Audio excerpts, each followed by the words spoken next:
Hello, hello, hello, hello, everybody, and welcome to Coffee with Kenobi's Facebook Live every Monday night at 8 o'clock p.m. Central Standard Time. I am your host, Dan Z, thrilled to be talking Star Wars with each and every one of you. On today's show, well, let me put up the little fancy banners, shall we? It's good to see everybody. Looks like we've got our usual cast of characters that are so awesome to talk to about Star Wars and so many other things. Let's say hello to David Nicely. Hello, David. Good to see you. Mary Purdue is here. And Mary, are you at a galaxy far, far away on the planet Batu right now? Is my memory correct? Terry, hello. Good to have you, buddy. Tyler Pompa is here. It's Monday. You know what that means? That's right. It means we're time to talk some Star Wars on CWK Live. You got it. Hello, Blake. Good to have you. Minta says, this is the way. It's CWK Day. That is correct. Ben Anderson, hello. Good evening, everyone. Ross is here, too. He says, hi, friends. Been a minute. Ross has been very busy, so we're thrilled to have you here, buddy. Good deal. You got a good one for tonight, too. Jason is here. Hello, Jason. Good to have you, pal. Good to see you again. Tonight is going to be your top 5 favorite Kylo Ren moments. So that's going to be fun to chat about. Jamie is here as well. Hello, Jamie. And by the way, thanks to everybody who's been reviewing us on iTunes and discussing the show. Not only our regular podcast, Coffee with Kenobi, heard every Thursday, but also talking about the fun we have on Facebook Live every Monday night here, of course, at 8 o'clock p.m. Central Standard Time. So people are listening to the audio version on the podcast feed or writing reviews on iTunes, and that helps us a ton. The reason it helps, I don't know if people say this ever, but the reason it helps is the more people do a review, a 5-star review, of course, helps the most, but whatever you are comfortable with is what I'm comfortable with.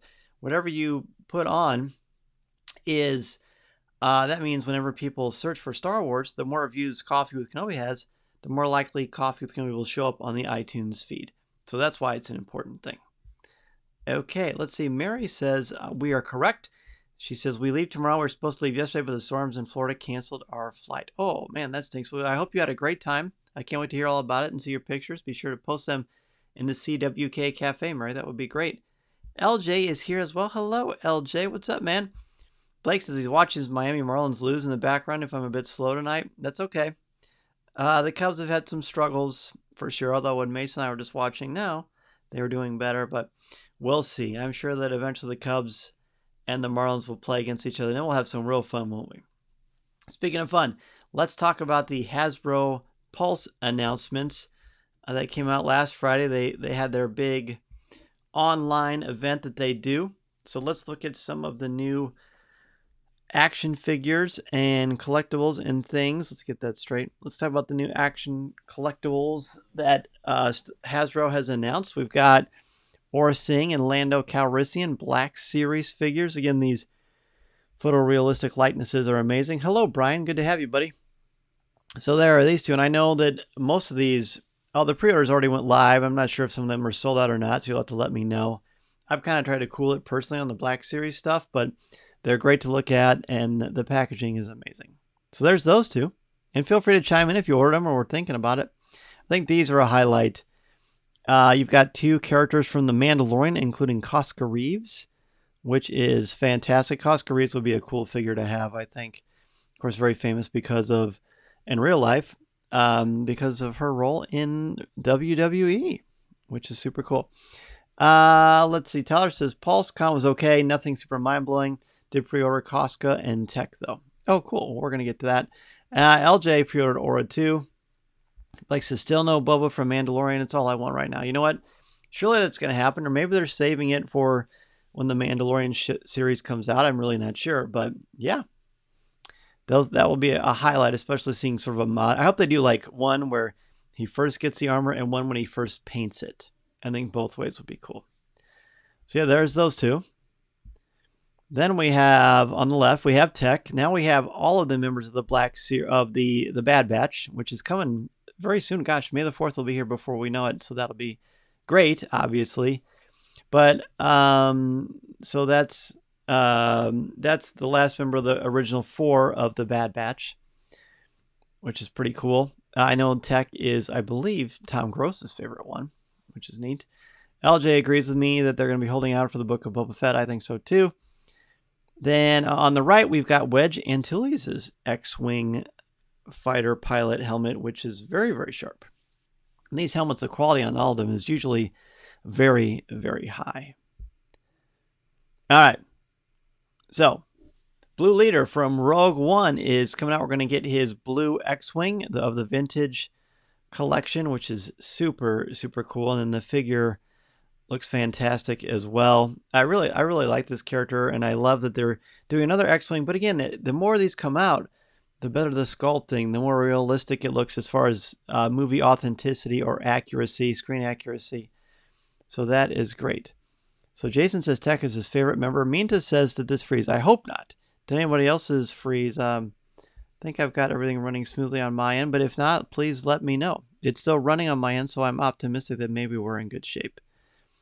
Okay, next, we've got some of the vintage line 3 3/4 inch figures. We've got Admiral Akbar and the Emperor's Royal Guard. So the cool thing about the Emperor's Royal Guard is that when you take the helmet off, it's got a figure with a beard, which is very cool. And I'm not sure which character that's supposed to be. Somebody will have to enlighten me on that, but I am not sure. Blake says, I was surprised we got this one from Rogue One over Luke's X-Wing from New Hope, and I'm really impressed with the ship. I am too, and we've gotten plenty of Luke Skywalker X-Wing, so maybe that was the thought process.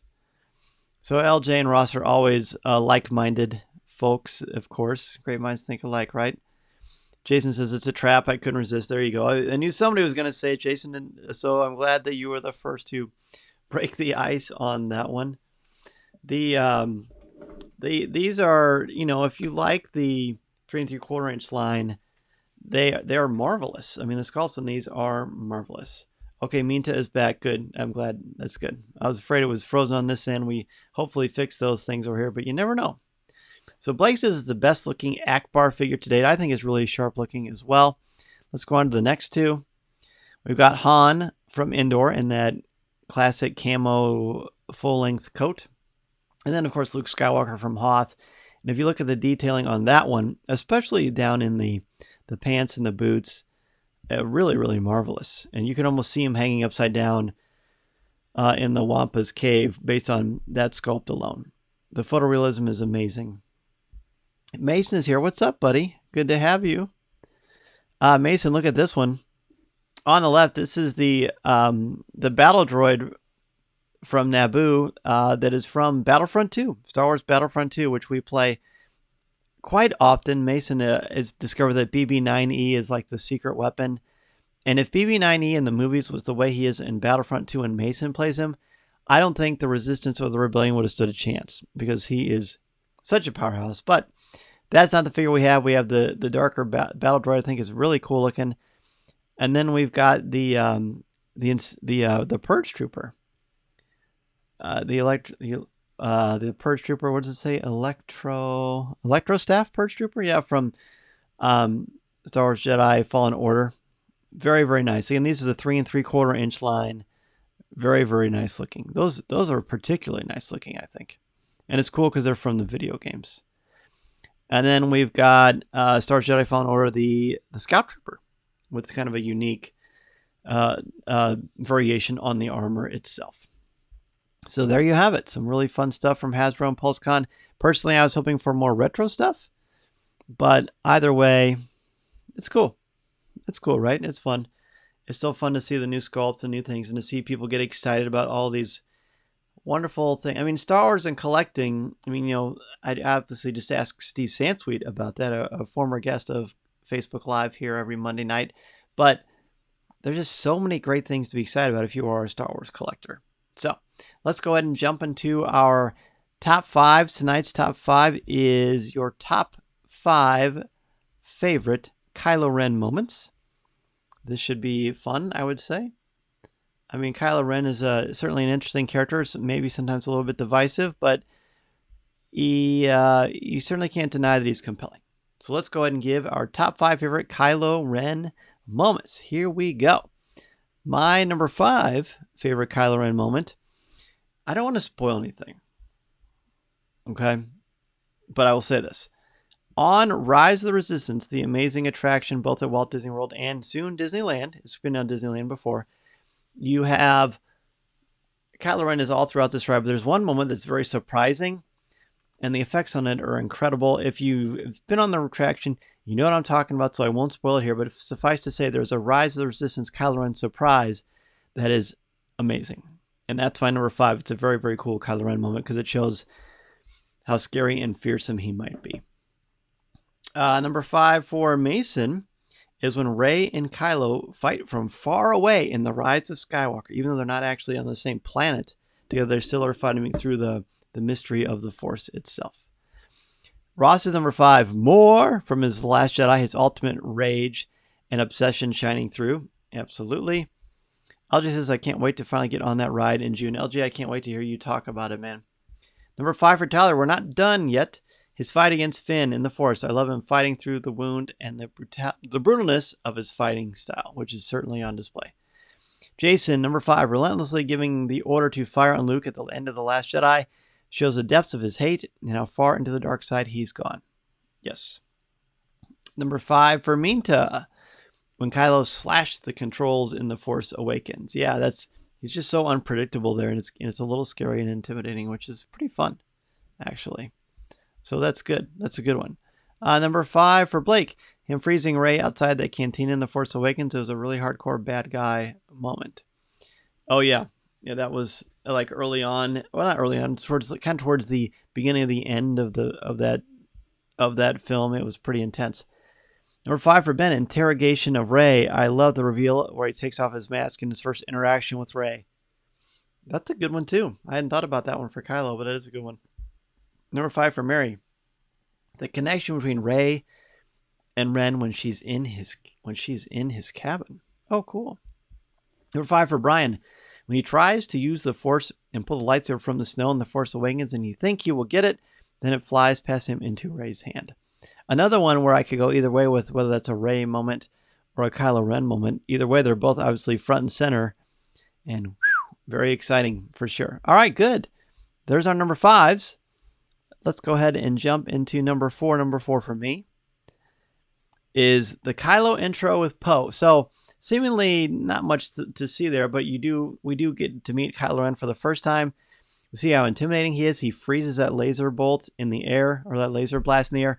But for some reason, when he says, put him on board, the way he says it in his Kylo Ren voice with the way that Matt Wood changes Adam Driver's voice. I just love how he says, put him on board. It's just, I don't know. I just think it's cool. It's a good showcase for his voice and how cold and calculated and collective he is in trying to take care of business and find the location of Luke Skywalker. So that's my number 2. Kind of a random one, but I like it. It makes me happy. Number 4 for Mason is fighting Rey in The Force Awakens, like was just mentioned by Brian. That is Mason's number 4 as well. So what do other people have for their number 4s of your top 5 favorite Kylo Ren moments? Let's see. For Ross. Oh, it went sliding away. Let's see. Kylo's tone and cadence when talking to Rey. She's on his ship when he is still on Kijimi. I like that one. Sorry, my hair got messed up. Hey, come on now. There we go. Number 4 for Mary. His first appearance coming down from the shuttle and his first interaction with Poe. Similar to my number 4. Awesome. Number 4 for Tyler. Hesitation. When he doesn't pull the trigger on Leia. Great bit of acting by Adam Driver and shows the struggles still going on with the character. Yes. That's a good one. I didn't think about that, but that is a really good one. Number 4 for Jason. Turning on Snoke and killing him with the Skywalker lightsaber in The Last Jedi, which is quite symbolic, I would say, Jason. Good call. Good call. Number 4 for Blake. When he is initially talking to the Vader helmet, while I wish that it was explored a lot more, that initial moment had my imagination going as far as how dark that character might have been. Yes, it is. There's certainly some stuff in the visual dictionaries which allude to more of the darkness of Kylo Ren in that sequence, but it's certainly very eye-opening and a little disturbing. Ben's next one, Han reliving the memory of his redacted on the Death Star wreckage. It's simply beautiful and helps him come to terms with his biggest mistake. Yeah. I didn't put that one. It's certainly very impactful to me, but maybe I'll explain later why I didn't pick it, but I love that you did, Ben. That's great. Number 4, shoot that hunk of junk out of the sky. And Kylo and Adam Driver is very angry at that part. Yeah, that's a great one too. I love it. Anybody else have a number 4 they want to share before we move on to number 3? I'll give you a second here. And certainly you're welcome to put it after, even if I move on to number 3, which is fine. Number 3 for me is the Luke face-off in The Last Jedi. So, as far as Luke moments go, it's my number 1. For Kylo, I put this at number 3. Mason was surprised it wasn't my number 1 because he knows how much I love that scene. And I do. It's my favorite scene in any movie, period. But for Kylo, it's only my number 3. And I think because it shows the real fear that Kylo Ren has. I mean, he's scared of Luke. He's scared of what's going to happen. He doesn't know. He doesn't feel like the most powerful person in the room. And he's very intimidated. So that vulnerability, I think, is important to establishing that he's just not some mustache twitching bad guy. So that's why I put that for my number 3. Mason's number 3 is when he defeats Snoke with the Skywalker lightsaber, the way that all plays out. It's a great sequence. Let's see. Mary's number 3. His fight against Luke on Crate, especially when he realizes Luke isn't really there. So Mary and I had very similar 3 and 4s. How about that? Ross's number 3, punching his stomach / injury while fighting Rey in the snow, trying to kind of tough it out, so to speak. Good. Number 3 for Minto, when Rey and Kylo fought against Snoke's guards, the choreography was amazing. Boy, was it ever. You could argue that it's the best fight sequence in Star Wars. I think it is anyway. Jace's number 3, connecting with Rey through the Force and touching hands in The Last Jedi. Yeah, that's that when we didn't really know what a dyad was, but we knew there was something going on. James is number 3. Hello there. My number 3 is his first appearance in episode 7 when he beheads that guy. Sorry, I forgot his name. Oh, yeah, you mean in episode 9. Yeah. The spy. What is his name? I just did something about him recently. I know exactly. He's got the tusks. I know oh gosh, I can't remember his name. Somebody can help me out on that, but yes, that's good. 3 for Brian. When he freezes Poe's blaster bolt in The Force Awakens, this is the first time we see the Force used this way. That's right. Number 3 for Blake. When he hesitates to shoot on the starship his mom was on, showed a glimpse of good he had in him that felt similar to Vader in Revenge of the Jedi. Yes. Or Return of the Jedi, sorry. Revenge of the Jedi, sorry. I was having a Lucas 1982 moment, I guess. Number 3 for Tyler, the Red Room battle in The Last Jedi. Such a great choreographed sequence, and it leads into my number 2 moment. Ooh, sweet. Very good. Number 3 for Ben. Han kills Ren and the whole Rise of Kylo comic, actually.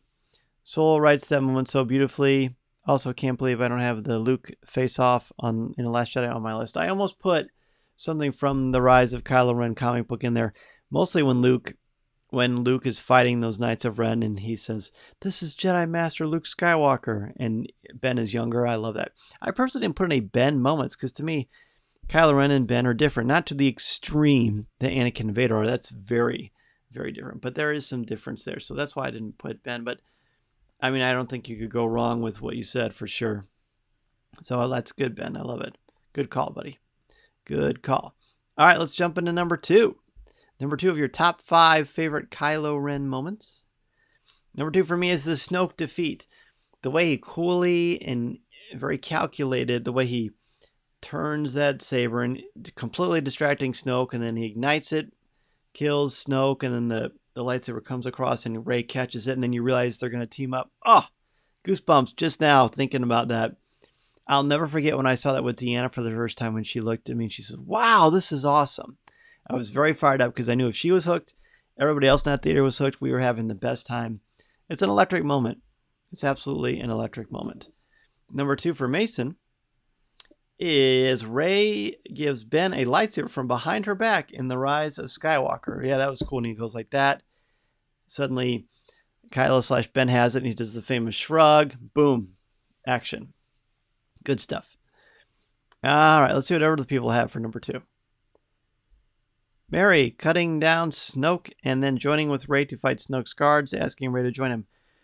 Mary, R4, 3, and 2 are identical. How awesome is that? Tyler's number 2, you have no place in this story. His reveal to Rey that she comes from nothing, just pure cold-blooded from Kylo And Driver is fantastic. I really wish they had kept it that way in The Rise of Skywalker. I hear you, dude. I hear you, dude. Story for another time, but I definitely hear you. Number 2 for Ross, Kylo butchering the Alazamek on Mustafar to reach the Wayfinder. Yeah, I almost put that as an honorable mention because he is just mowing through everybody. He's really using that lightsaber, and the choreography is excellent too. The ferocity and the swiftness is a great combination. Number 2 for Jason, hesitating to fire on Leia's ship and sensing her through the Force shows that there's still some good and love. That's right. That's right. A lot of people mention that, and that is a good one. Number 2 for Blake, him freezing the blaster bolt in The Force Awakens. It was the first moment me and my brother, who had waited hours to be the first in the theater, looked at each other geeking out. First time in years. Isn't that great? I remember that too. Because you always know there's going to be new stuff with the Force. Number 2 for Minta is Luke versus Kylo. Mentioned earlier, and because it's a great scene. Good call. James, killing Snoke in The Last Jedi. Classic moment for sure. Yep, it's going to be high in a lot of people's lists. Number 2, Ben. Kylo Ren with his father on the Starkiller base bridge. J.J. Abrams' execution of this scene is fantastic. It's so sad, but it's also critical to his character. You are so right about that, my friend. All right, number 1. Number 2 leads to number 1 for me. A lot of you are probably going to be in the same boat. But it's when Rey and Kylo team up in The Last Jedi. That fight sequence, the fact they were able to film it like that is just unbelievably fantastic. It was mind-blowing for a Star Wars movie to surprise me and to raise that level of the fight. To me, nothing in The Rise of Skywalker, and I'm not knocking The Rise of Skywalker, I'm saying there's no fight sequence in The Rise of Skywalker that's as good as that The Last Jedi one. I just think it's great because the emotional heft of that battle itself. It's just fantastic. So good. So good. All right, let's see what other people have. James says, also I heard that they tried to retcon episode 7 and 9. No, James, I can tell you, buddy, that is not so. The Lucasfilm and Disney are not going to retcon these films that all 3 of them have made $1 billion each. No chance. So don't worry about that. They're not going to do that. Minta, number 1, Kylo sacrificing his life force to save Rey. He truly became a Skywalker. Fair. Very fair. Yes, very powerful. Mason number 1 is when he fights Luke in The Last Jedi. So my number 3. I love that Mason has that for his number 1. Good call, Mace. Tyler, visit from Han. The conversation between Kylo and Han in The Rise of Skywalker is an absolute highlight. It's very emotional, and I consider it the last moments of Kylo Ren. I agree with that. I'll never forget when I saw that for the first time. I don't think any of us will. Ross, feeling his mother pass on in the Force, the sacrifice of Kylo to Ben begins. Ooh, I like that. Good call, Ross. The transition there. Jason, turning back to Ben Solo and the light side in The Rise of Skywalker. Excellent. Mary's number 1, his reaction to Leia reaching out to him as she passes away to try to save him. And after Rey revived him, the memory scene with Han, and he throws away the lightsaber. Yeah, a lot of great emotion and pathos in all of that, for sure. Number 1 for Blake. It wasn't in the films, but the first trailer for The Force Awakens, I almost did use this, Blake. There's an unused shot where you see him ignite that awesome lightsaber in the snow, and I lost my mind over new Star Wars. So the first time since Revenge of the Sith, he kind of steps into it and turns it on. And it goes like that. Boom.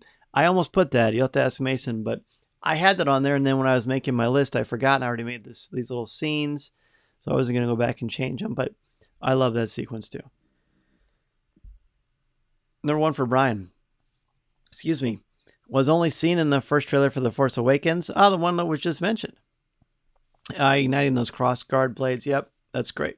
So good. So good, Brian. Thank you for sharing that. Number 1 for Ben. Kylo Ren kills Snoke. Everything has already been said on the scene already, so I'll just say ditto. Hey, no problem. Ben, if you want to expand on that, go ahead, because we all explain things differently, so that would be totally great. James, killing Han Solo, aka his father in The Force Awakens, to show how much of Vader he had in him, also proving he's stronger than his grandfather. Even Vader couldn't kill his family members, unlike Kylo, although it wasn't for lack of trying. But yeah, and that's definitely a scene that we could certainly debate and talk about, because, gosh, you know, I think the anguish he had, which I think is palpable, kind of chases him through the rest of the movies. But the fact that he actually went through it and even knew he was going to do it and Whew, pretty scary stuff. So, James, thank you for sharing that. Thank you to all of you for sharing your top 5 favorite Kylo Ren moments. So, we've got a couple of weeks until the Bad Batch debuts, right? But, so we've kind of gone through, you know, the OT, certainly. We've certainly gone through some of the prequel characters, some of the Clone Wars characters. So let's keep going with these. The next one will be our top 5 Rey moments. I'm going to have a very hard time narrowing this down, as Rey is one of my favorite characters in Star Wars and certainly in fiction. So next week, we're going to, since we just did Kylo Ren, we started with the bad guys. Now we're going to go to the good. We're going to do our top 5 Rey moments next week. Ben says, oh, one thing I'll add, I love the music choice paired with the scene, the Force theme. Oh, yeah, good choice. So get your top 5 Rey moments ready for next week. And now, friends, we're going... James says, top 5 Wido moments. Well, what do you know? That will be fun. Minta's fired up about the Rey one as well. Good deal. Let's do Star Wars trivia, shall we? Let's do some Star Wars trivia. You know the rules here for Star Wars trivia. The expectation is that you're not Googling or looking anything up or using the Star Wars book. By the way, the Star Wars book is sort of hidden because I've got my Legacy lightsaber here. The one I just bought. This is Luke's lightsaber from Return of the Jedi. An elegant weapon for a more civilized age. It's very sharp. It's very, very nice. Mason and I are really planning on doing some reviews of these lightsabers that we have, but I got to say, I really like this thing a lot. When I walked into Doc Ondar's, I wasn't planning on getting a Legacy lightsaber, because I thought I wanted to get Ahsoka's, but they didn't have Ahsoka's. I wanted her one from Clone Wars that goes green or blue. But I saw this. I mean, this lightsaber meant a lot to me when I was growing up, and I didn't have one that size, so now I do. So now it is displayed up here. Once I readjust things in here and have a different camera placement, you'll see it more prominently, but yes. Minta digs it. Yeah, it's a good one. Tyler says, best lightsaber of all of them. I plan on getting that one next year. Awesome, dude. You'll love it. It's super cool. Mason and I have had fun with it already.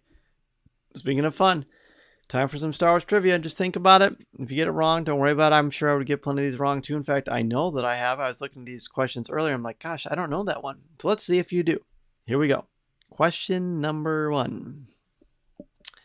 What kind of wrench does Rey ask Finn for while she's making repairs on the Millennium Falcon? What kind of wrench does Rey ask Finn for when she's making repairs on the Millennium Falcon? I would have had no idea on this. My strength is definitely OT, although, you know, I'm pretty dangerous in all of them, but this one's tricky. What kind of wrench does Rey ask Finn for while she's making repairs on the Millennium Falcon? Go ahead and type in your answers in the comments section, and we'll see how everybody does. Again,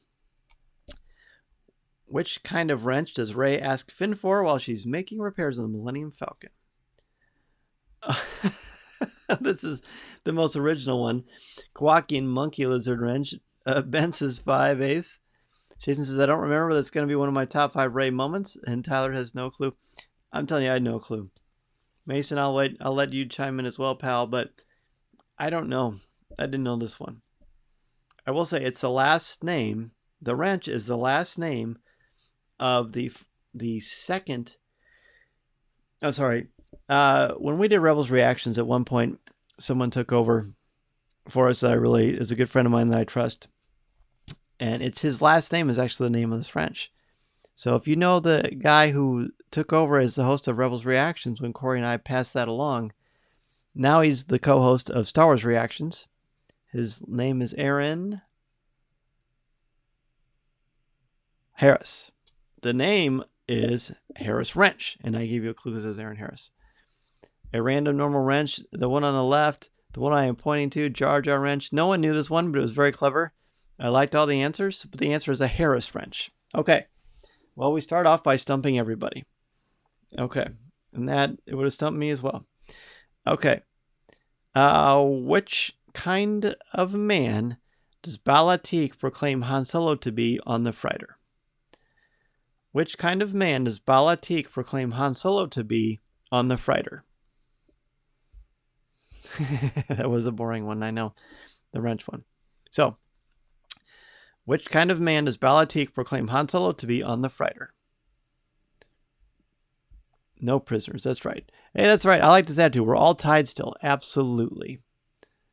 LJ says a dead man. Tyler says a wanted man.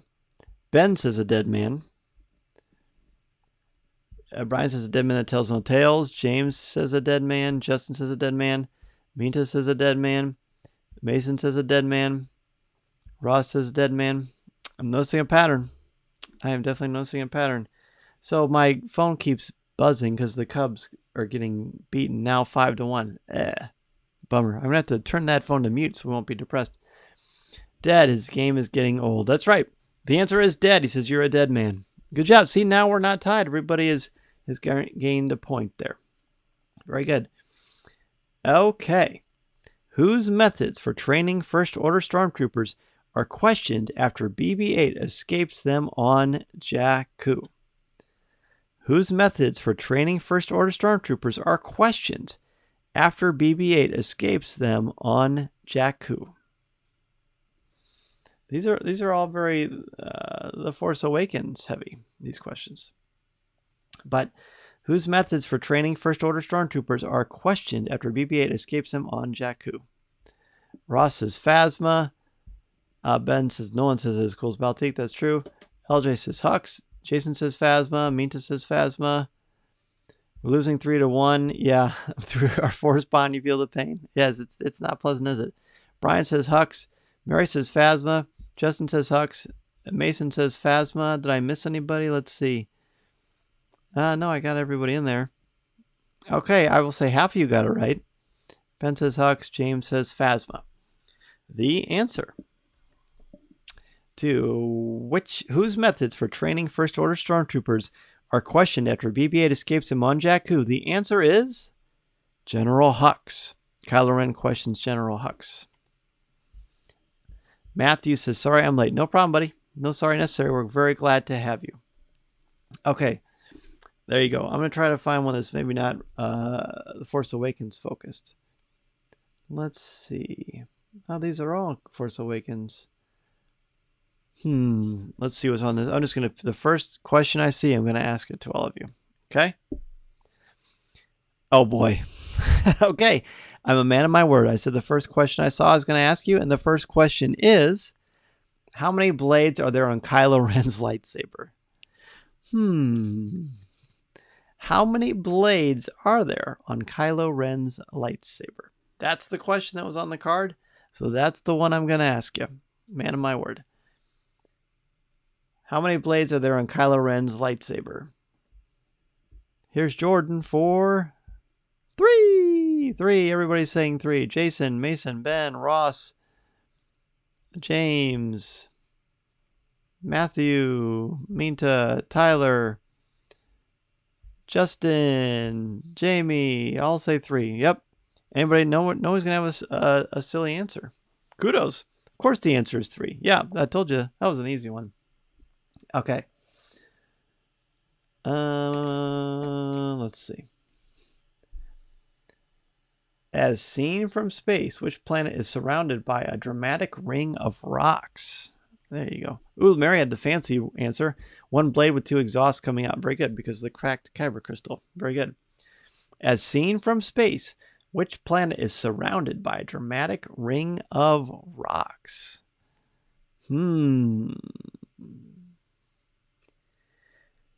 As seen from space, which planet is surrounded by a dramatic ring of rocks? James says Geonosis. Tyler says Geonosis. There's a lot of planets out there, a lot to pick from.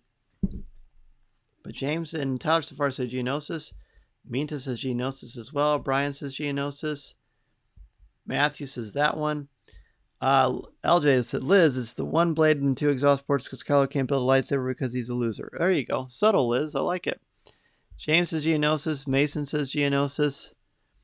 Mary's not sure. LJ says Geonosis. Ross is going to go with the crowd. Justin also says Geonosis.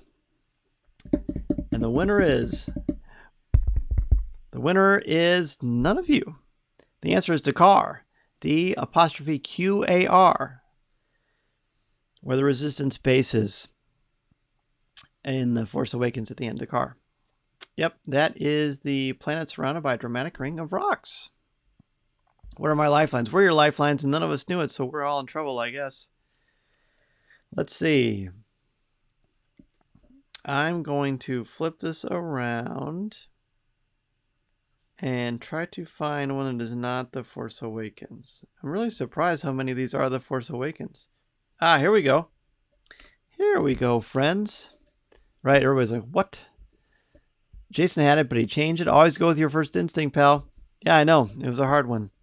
That was a tricky one. Okay, here we go. Let's do some OT. Who is the gruesome Ewok banquet intended to honor? Who is the gruesome Ewok banquet, that's in quotes, intended to honor? Who is the gruesome Ewok banquet intended to honor? A good question. We'll ask a couple more, and we'll wrap it up here in about 5 minutes or so. Minta says it's 3PO, so does Tyler, so does Ross, so does Mary, so does LJ, so does James, so does Jason. Everybody's answers dropped at once. Mary says 3PO, LJ says 3PO, Matthew says they're God, C3PO, Justin says C3PO, Dave says 3PO, Ben says Goldenrod, also known as C3PO. Very good. Mason, you got an answer, pal? I'm pretty sure Mason is going to say the exact same thing as well. Dave says not Geonosis, which is correct. That's funny. I like that. So, oh, look at this guy. Mason says Chief Chirpa. Just kidding, C3PO. There you go. That's that Mason humor that I know and love so well. The answer is, of course, C3PO. Good job, everybody. Good job. Okay. These are all super easy.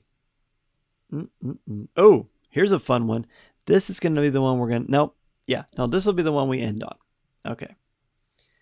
Where does the boarding ramp open on Queen Amidala's starship?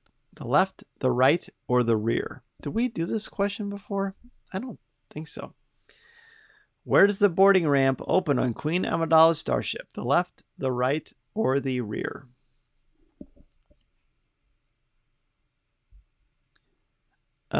James says he's got a good question. Well, good. Save that for the end for Ask Dan Z. I would love to hear it, James. That'll be fun. So Ben says the rear. Again, the question is, where does the boarding ramp open on Queen Amidala's starship? The left, the right, or the rear? Like left, rear. Jason says in the back as well. James says the left. So it's either left, the right, or the rear. No one's guessed right this. Mason says we did this one before. I thought we did. I thought we did too, Mace. I don't know why it's in my... I must need to reshuffle my piles. Matthew says starboard. Clever. That would be the right, by the way. The answer is on the left. The answer is the left.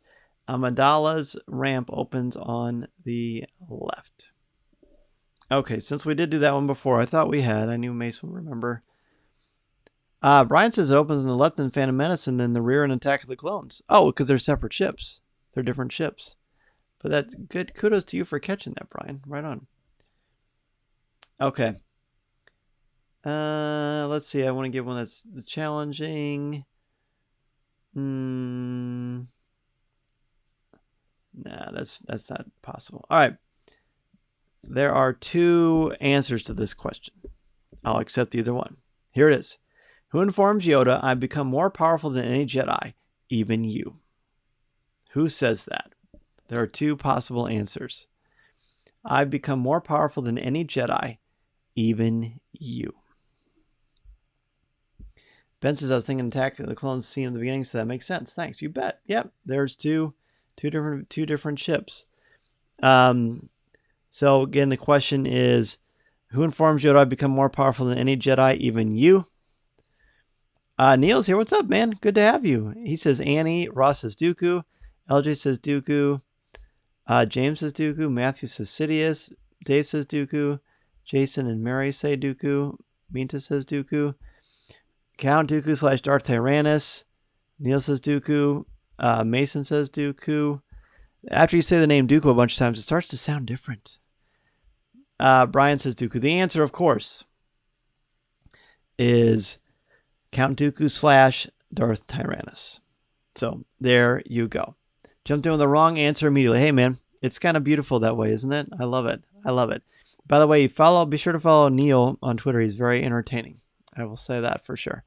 All right, so next week, again, we're going to do your top 5 favorite Rey moments. But now it's time for Ask Dan Z. Sudoku. I messed up my name because I saw you put Sudoku, and I started thinking about something clever to say, and I couldn't think of anything clever to say. So ask any questions you have for me about Star Wars, about the show, about my book, about all kinds of fun stuff.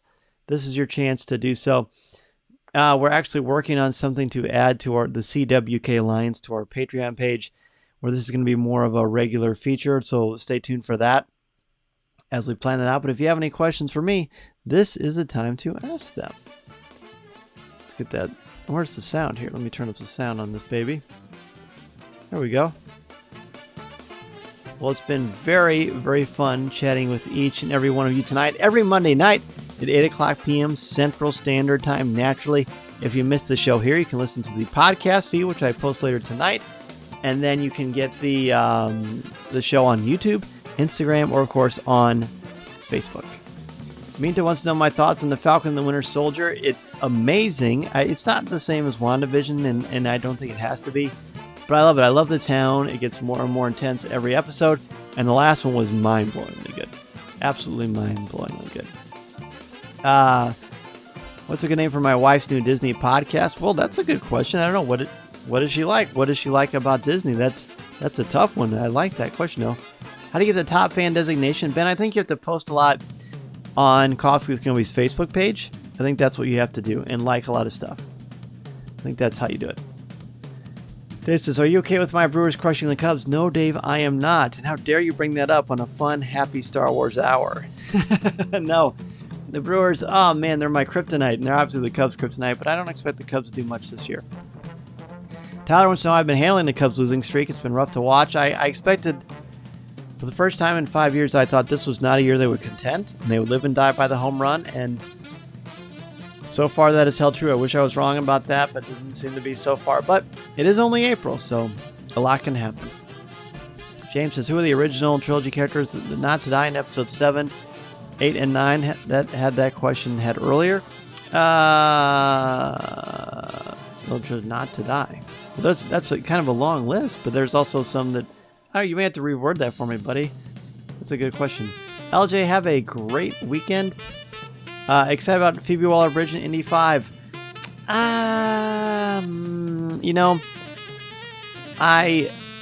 think that she's very clever, and I hope that she does some stuff on the script because she's extremely witty.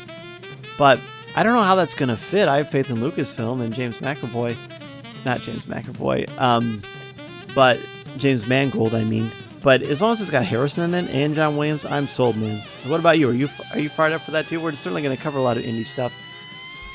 Brian says WandaVision or Falcon Winter Soldier. Definitely WandaVision, but they're both great. Just WandaVision I like because it kind of takes it to another level cerebral. Minta says Lando and Chewbacca. Well, there you go. That's good. Oh, you got it. Very good. Neil is intrigued. So Minta answered James's question. I didn't understand the question initially, so James, I apologize. Minta nailed it though, so kudos to you. That's why we have such a great community here. Everybody is so sharp, and again, it's so great to have you here and in the CWK Cafe where it's family friendly and spoiler free. Just fun talking Star Wars with happy, positive, insightful people. So thank you so much for that. Thank you so much for joining me tonight. I will see you next Monday night, and certainly this Thursday you can listen to the show. We're going to have Kristen Baver, the author of Skywalker, A Family at War. She's going to join me on Coffee with Kenobi to talk all about her book. Have a great week, and I will see you all very, very soon. Thank you so much. And again, this is the podcast you're looking for. Take care, everybody.